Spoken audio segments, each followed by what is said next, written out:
Sang guru berbicara. Hiruk-pikuk tak kunjung berhenti, bahkan cenderung melebar dan mengada-ada. Berawal ada orang minta tolong ke yayasan sosial, untuk dicarikan dana donator, untuk biaya berobat matanya yang disiram air keras, oleh mantan anak buahnya. Ketua yayasan sosial tersebut, siap membantu untuk mencarikan dana, maka melalui Instagram, YouTube dan beberapa media yang dimiliki Novi, sebagai pemilik yayasan sosial, terkumpul uang donasi 35 juta, dan diserahkan kepada Agus, yang mengalami penganiayaan. Karena Novi merasa kasihan kepada Agus yang terlihat akan membutuhkan biaya banyak, maka Novi menghubungi teman-teman artisnya, salah satunya Densu yang memiliki media YouTube dan subscribe lebih dari 7 juta dan seorang artis, siap membantu untuk mencarikan dana. Tidak menyangka terkumpul lebih dari 1,4 miliar. Dengan uang sebegitu besar, Agus masih menggunakan jasa BPJS sedangkan uang hasil donasi dari para donator, tidak digunakan untuk biaya berobat malah digunakan untuk membayar hutang, belanja di beberapa toko online dan dibagi-bagi ke istri dan saudaranya. Penggunaan dana tidak sesuai amanah dari para donator. Saat melihat mutasi rekening bank, Novi merasa tidak benar penyaluran uang donasinya. Maka Novi perintahkan kepada Agus untuk mutasi dananya ke rekening yayasan. Sedangkan BPJS stop untuk perawatan Agus, karena ada di peraturan pengguna BPJS tidak atas tindakan kriminal, penganiayaan ke tindakan kekerasan. Maka Agus membutuhkan dana tersebut, tapi Novi bersikeras harus digunakan untuk perawatan apabila perawatan sudah selesai dan masih ada uang lebih, akan diserahkan ke Agus, sedangkan Agus minta semua uangnya dikembalikan ke Agus dan biar Agus yang akan mengatur dananya tersebut. Tidak ada titik temu antara Novi dan Agus dalam penggunaan dana sumbangan. Kejadian seperti yang diceritakan di atas ini, Agus tidak bersyukur yang tadinya tidak punya apa-apa, dibantu oleh yayasan yang dimiliki oleh Novi untuk mencarikan dana untuk biaya berobat, sehingga memiliki apa-apa, tapi malah tidak berterima kasih bahkan ingin mempenjarakan Novi, yang membantu mengumpulkan dana bantuan.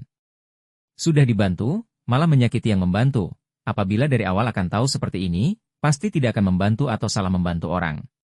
Cerita melebar, karena Novi dilaporkan ke polisi oleh Agus dengan kesalahan mencemarkan nama baik. Sedangkan Novi hingga sekarang belum melaporkan Agus atas penyalahgunaan uang donasi. Pengacara Agus yaitu Farhad, berselisih dengan Densu yang membantu Novi dan Agus untuk mengumpulkan dana untuk biaya berobat mata Agus. Perselisihannya karena hal sepele berawal dari cuitan Densu di Instagram Tai dan mendapat tanggapan dari Farhad bilang ke Densu akan menghajar dan memukul, melebar karena bawa-bawa suku dan ras Makassar Bugis, berujung pelaporan polisi walau sudah ada perdamaian.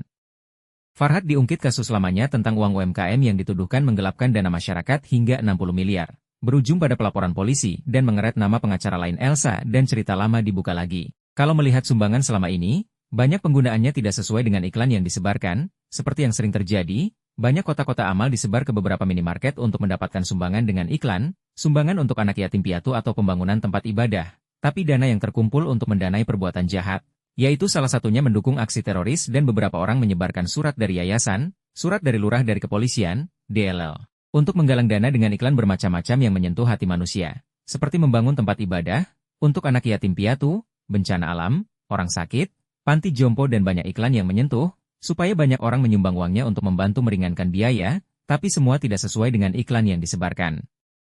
Itu semua menipu para orang yang akan berbuat baik dari para donator, niatnya disalahgunakan, bisa saja dana tersebut untuk kehidupannya sendiri atau membiayai aksi jahat dan lain-lain. Itu yang terjadi dan nyata di bangsa ini, seperti sudah biasa dan dianggap hal lumrah oleh masyarakat yang tidak berakhlak. Pemerintah harus tegas menangani semua ini, karena penipuan. Kesimpulannya, 1. Agus tidak bersyukur dan berterima kasih atas bantuan dari Novi. Agus yang semula tidak punya uang untuk biaya, dibantu mencarikan uang untuk membiayai hingga 1,4 miliar. Malah dananya disalahgunakan untuk hal yang lain. 2.